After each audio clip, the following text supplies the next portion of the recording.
열심히 그렇게 하십니다. 지금 제가 뭘 말씀을 하고 있냐 그러면 3장 1절에 보니까 여호와를 섬길 때 여호와의 말씀이 희귀하여 이상인이 보이지 않았다. 하나님 말씀하시는데 시대마다요, 모세에게, 여호수아에게, 또 뭐 이렇게 엘리야에게, 다니엘에게, 여러분 모든 시대에 하나님 말씀하세요. 그런데 그 사람이 이렇게 하나님과의 바른 관계를 갖지 못하고 죄 가운데 있고 그러면 왜 하나님이 침묵하신다? 하나님이 여러분에게 말씀하시는 그런 하나님이 됐으면 좋겠습니다. 기도할 때 응답이 됐으면 좋겠습니다. 그냥 기도만 이렇게 해놓고 응답 됐는지 안 됐는지 모르는 그게 아닙니다. 기도하면 반드시 응답 됩니다. 믿음으로 선포를 하는 거예요. 너희가 믿고 구한 것은 받은 줄로 믿으라. 그리하면 그대로 되리라. 그런데 인간이기 때문에 자꾸 의심이 들어오고 자꾸 불신이 들어올 때, 그때 여러분 그럴 줄 알아, 그러면 안 되는 거예요. 끝까지 나는 하나님의 말씀을 믿는다. 상황과 환경과 여건과 어떤 그런 데 구애되지 말고 우리는 믿음으로 사는 것입니다.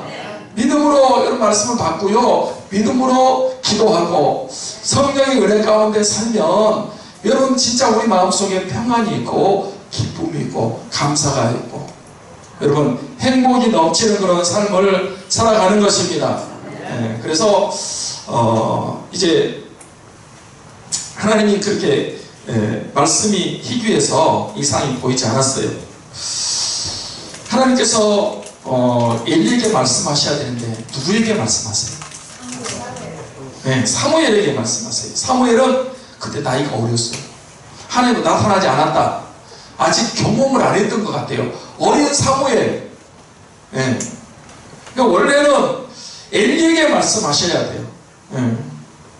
그런데 엘리에게 하나님 말씀 안 하시고 어린 사무엘 조그만한 이 엘리는 대제사장, 그 나라에서 최고 직분자, 경험도 있고 나이도 많고, 그런데 하나님은 그런 거 안 따지시는 것 같아요. 직분, 연종 그런 거 안 따지는 것 같아요. 그리고 어린 사무엘에게 이렇게 말씀하세요. 사무엘 이름을 3번 불렀어요. 그때 사무엘이 어디서 잤어요?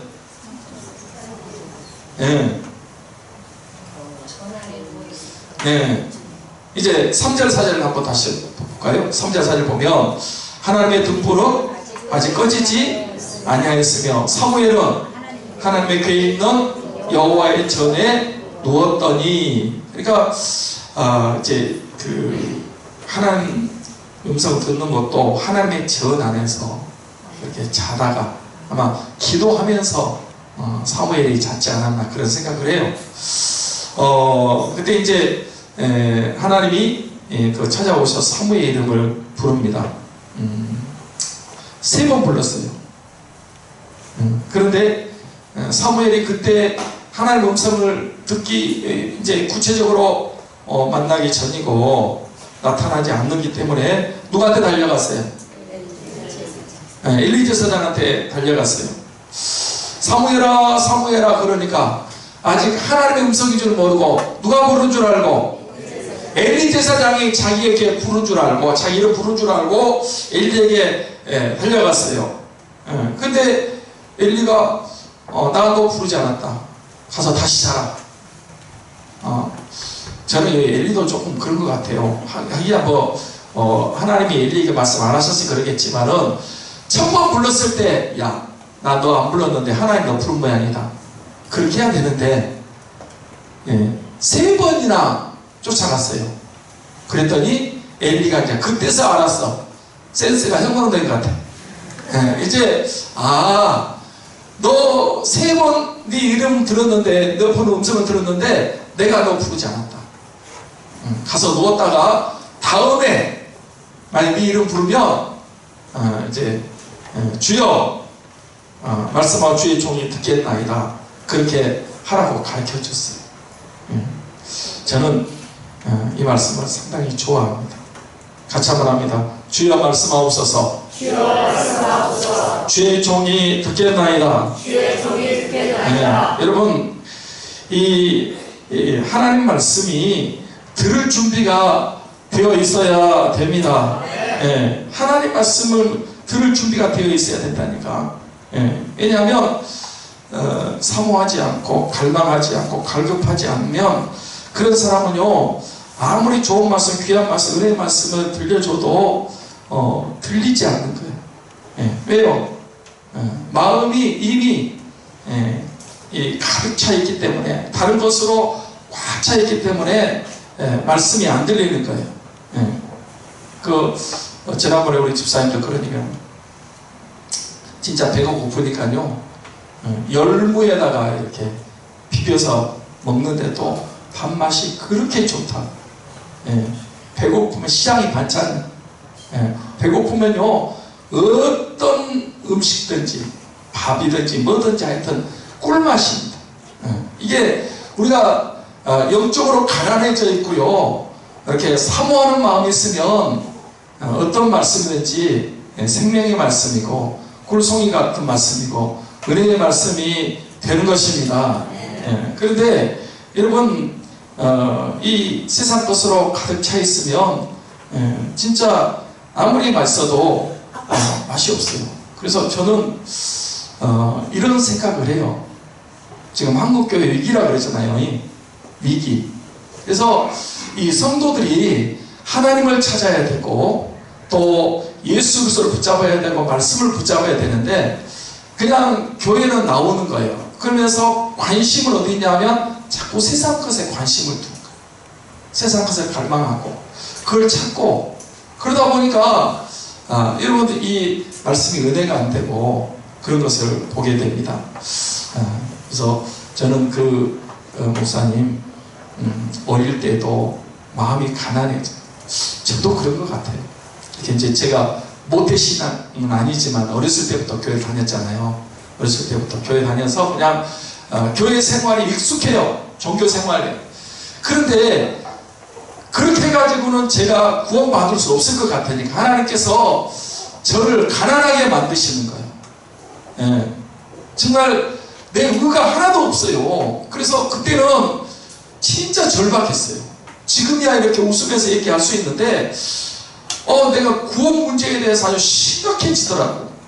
그래서 그런 그 과정을 거치면서 내가 너무 죄가 많고 내가 너무 허물이 많다는 사실을 발견하게 되고 완전히 나를 포기하고 내려놓고 그리고 예수 그리스도를 진심으로 영접해가지고 구원받게 됐습니다. 그래서 제가 이 심령이 가난해야 복이 있다. 이 팔복 가운데 첫 번째고, 심령이 가난한 자가 복이 있다. 천국이 저의 것입니다. 그 말씀을 제가 확실하게 알고 있습니다. 그래서 여러분 말씀을 이렇게 가난한 심정으로 말씀을 들으면 어떤 말씀이든지 은혜가 되고 자신을 발견하고 구원의 기쁨을 갖게 되는 것입니다. 그래서 이 말씀을 이렇게 들을 줄 아는 그런 우리가 됐으면, 주여 말씀하옵소서, 주의 종이 듣겠나이다. 듣고 믿고 순종하겠나이다. 이런 사무엘의 자세를 우리가 가져야 된다. 그렇게 믿습니다. 자, 그럼 이제 하나님께서 사무엘에게 하신 말씀이 어떤 말씀입니까? 주여 종이 듣겠나이다 할 때,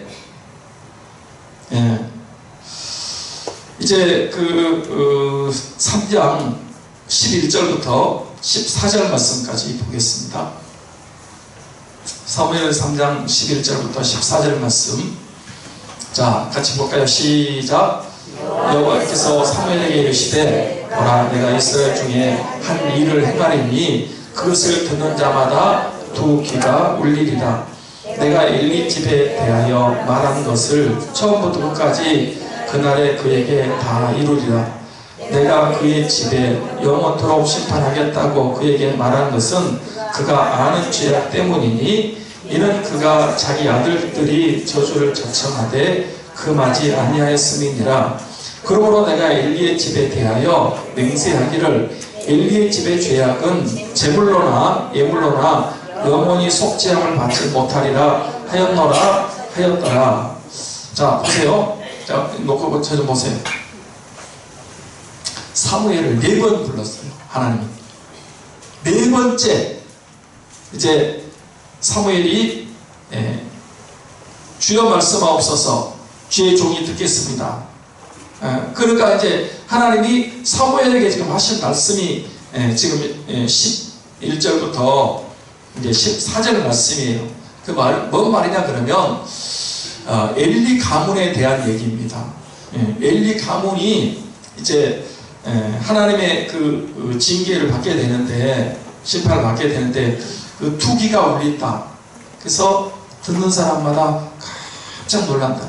투기가 울리고 여러분 처음부터 끝까지 제가 보니까 하나님이 그래도 엘리도 사랑하셨어요. 경고를 하시는데 이제 3번씩이나 이렇게 경고를 엘리에게 이렇게 말씀하신 것 같아요.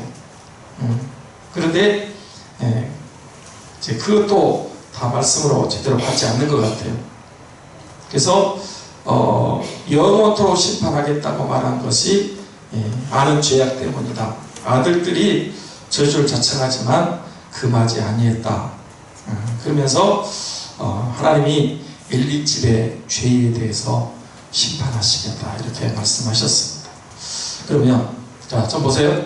그러면 이제 하나님이 엘리에게 마지막 이제 사무엘을 통해서 말씀하신 것 같아요. 그 전에 이제 하나님의 사자를 통해서도 말씀하셨고요. 이제 마지막 그래도 회개치 않으니까 마지막 사무엘을 통해서 말씀하십니다. 그럼 경고를 엘리가 들었다면 어떻게 해야 됩니까?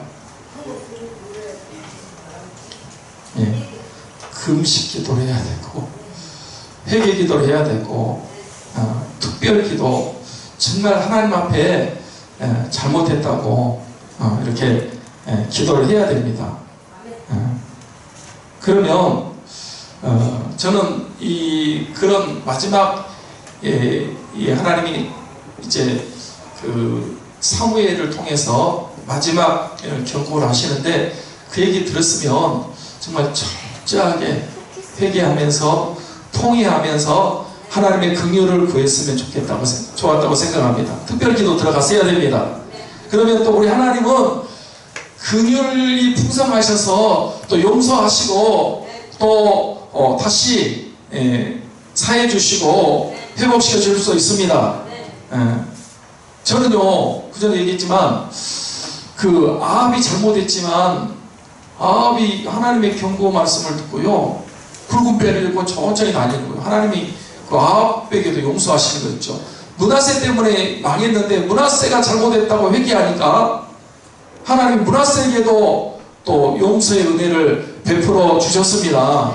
그 당시대 망하지 않고요, 그 후시대까지 가는 거예요. 그래서 여러분, 니느웨 성이 40으로 유황불로 망한다고 그랬잖아. 회개했더니 망했어요, 안 망했어요? 안 망했어요.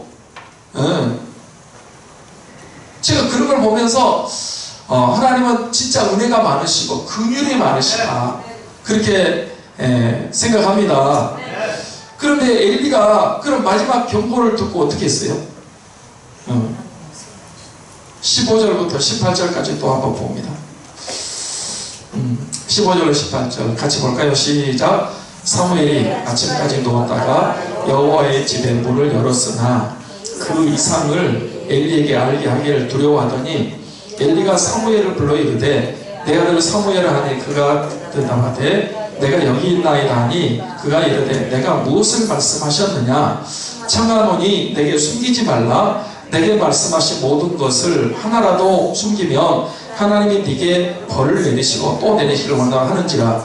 사무엘이 그것을 숨기지 아니하고 조금도 자세히 숨기지 아니하고 그가 이르되 이는 하나님이시니 선하신 대로 하실 것이니라 하니라. 자, 저 보세요. 하나님의 사무엘에게 최종 말씀하셨어요. 그런데 아침에 사무엘이 일찍 일어났거든요. 하나님의 집 문을 열었어요. 근데 그거를, 그 이상을, 그 들은 말씀을 엘리에게 전해줘야 되는데, 이게 너무 엄청난 얘기니까 두려워서 도대체 말하고 싶지 않는 거예요. 그렇잖아요. 네. 그러니까 이제 엘리가 사무엘을 불렀어요. 사무엘아, 내가 여기 있습니다. 하나님에게 뭔 말씀하냐? 숨기지 마라. 하나라도 숨기면 하나님이 나에게 벌을 내리고 또 내리시고 한다. 그러니까 사무엘이 이제 들은 말씀을 자세하게 엘리에게 그대로 전달을 했습니다. 그러니까 엘리의 반응이 뭐라고요? 이는 여호와시니 선하신 대로 하실 것이니라. 저는 이건 엘리가 끝까지 무책임한 것 같아요. 예. 너무 잘못한 것 같아요. 예. 여러분, 이제 사무엘을 통해서 마지막 경고, 그 다음에는 이제 기회가 없는 것 같아요. 하나님이 진짜 지금 옐로우 카드를 3번이나 이렇게 내셨다니까요. 3번이나. 그리고 이제 마지막 사무엘을 통해서 다시 또 말씀하세요. 그러면 그걸 다 들었으면, 야, 진짜 잘못했다. 진짜 큰일 났다. 살려달라고 해야 되겠다. 이렇게 하는 것이 이게 당연한 건데, 그는 선하시니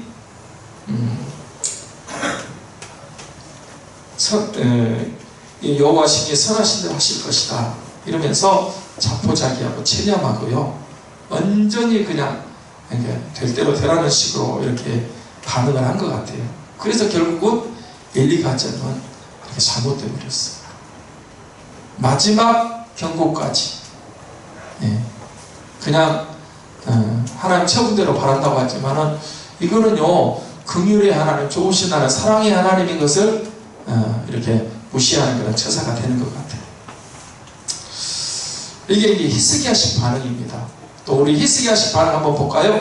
열왕기하 20장 16절부터 19절을 봅니다. 열왕기하 봅니다.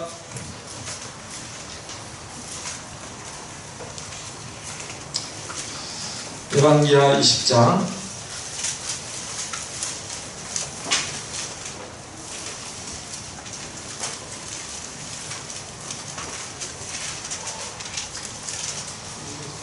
16절부터 19절까지 보겠습니다. 같이 볼까요? 시작. 이사야가 히스기야에게 이르되 여호와의 말씀을 들으소서. 여호와의 말씀이 날이 이르리니 왕궁의 모든 것과 왕의 조상들이 오늘까지 쌓아두었던 것이 바벨론으로 옮긴 바 되고 하나도 남지 아니할 것이요, 또 왕의 몸에서 날 아들 중에서 사로잡혀 바벨론 왕궁의 판관이 되리라 하셨나이다 하니, 히스기야가 이사야에게 이르되 당신이 전한다. 여호와의 말씀이 선하니이다 하고 또 이르되 만일 내가 사는 날에 태평과 진실이 있을진데 어찌 선하지 아니하리요 하니라.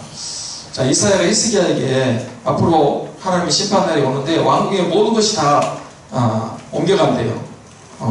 바벨론 옮김바 되고 왕의 몸에서는 아들들이 다 사로잡혀서 바벨론의 황관이 되고 나라가 망한다는 거예요. 나라가 망한다. 그러면 히스기야가 참 믿음이 좋았거든요. 기도 많이 하고. 그런데 히스기야가 이제 잘못한 거예요. 교만을 가지고. 그러면 나라 망하고 이 자녀 다 끌려가고 다 옮겨가 버린다. 그렇게 했으면 아마 히스기야가 회개 통에 잡고 가고 정말 눈물 뿌리고 그렇게 기도했어야 됩니다. 할렐루야. 그런데 히스기야는 그렇게 안 했어요. 하나님 말씀이 선하대요. 나라 망한다는데 선하대. 내가 사는 날 동안 뭐만 있으면 된다. 태평과 진실이 있을 때 어찌 선하지? 그러니까 어떻게 하면 된다는 거요? 나 죽을 때까지만 괜찮으면 상관없다는 거예요. 내 후대 가서 우리 자식들이 다 망하고 나라가 망하고 다 끌려가고 다 여러분 나라가 초토화되는 거 아닙니까? 그렇지만 그렇게 되더라도 내가 살아있을 때까지 태평과 평안이 있으면 하나님은 선하시다. 나는 이 히스기야의 반응을 볼 때 이건 진짜 잘못한 거라고 생각해요. 예. 여러분 마음 편하면 됩니까? 예. 내가 사는 동안만 평안하면 되냐고? 예. 나만 구원받으면 된단 말이요? 그거 아니거든요. 아마 이 히스기야가 그 얘기를 듣고요, 야 이거 안 되겠다. 예. 그리고 자기부터 회개하기 시작하고 하나님 긍휼을 구하고 기도했으면 하나님이 또 여러분 히스기야에게 또 다른 은혜를 베푸실 수가 있습니다.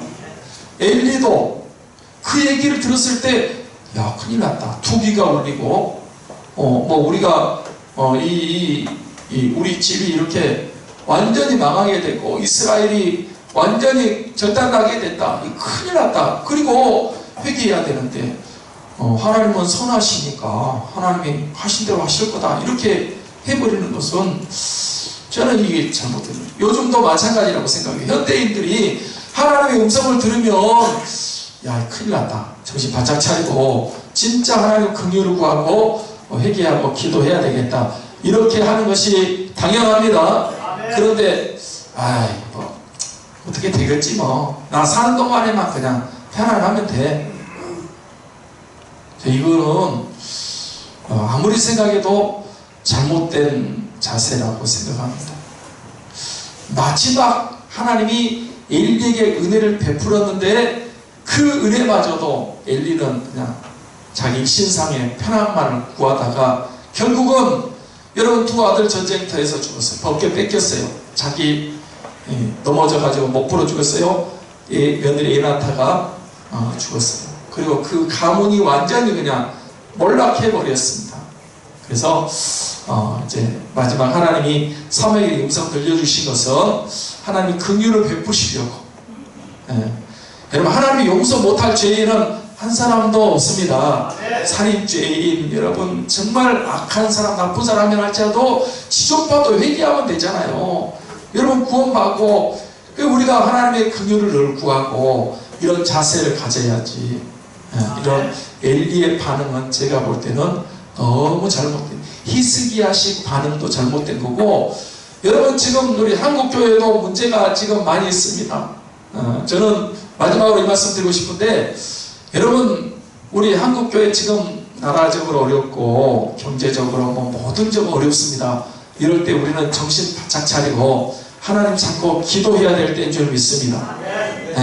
그러면 하나님이 대한민국 지금 이 위기에서 건져주실 분은 하나님밖에 없고 예수 그리스도밖에 없습니다. 그런데 북핵 괜찮겠지 어떻게 되겠어? 이런 반응을 보이는 것은 제가 볼 때는 이건 또 잘못된 것 같아. 이거는 교회를 통해서 회개할 것을 회개하고 하나님 찾고 하나님 의지해야 하나님이 대한민국을 붙잡아 주시고 남북통일도 시켜주시고 세계의 선교를 위해서 마지막까지 쓰임받게 하실 줄 믿습니다. 괜찮겠지. 이거는 엘리와 같은 반응을 보이는 거예요. 여러분 자녀 문제도 마찬가지고 여러분 모든 문제가 마찬가지요. 여러분 좀 심각하게 받아들일 줄 알아야 돼. 그리고 진짜 통성 기도, 금식 기도, 회개 기도, 하나님의 긍휼을 기하는 기도를 여러분 하시면 하나님이 용서하시고 회복시켜 주시고 은혜를 베푸실 줄 믿습니다. 그래서 오늘 저는 이 엘리의 마지막 반응을 보면서 이거 참 나부터 정신 차려야 돼요. 저부터 정신 바짝 차리고 저는 이제 중보자잖아요. 나라와 민족을 위해서 좀 더 기도해야 되겠고 우리 성도들을 위해서 좀 더 기도해야 되는 것이 내 사명이고 저는 그렇게 하지만 우리 기독교인들이 지금 이런 국제적인 문제 꼭 걱정만 하고 그렇지만 할 것이 아니라 이 문제를 놓고 우리가 회개하고 기도하면 하나님이 또 어떤 방법을 통해서든지 이 나라를 보호하시고 새롭게 하여 주실 줄 믿습니다. 자, 기도하겠습니다. 기도하겠습니다.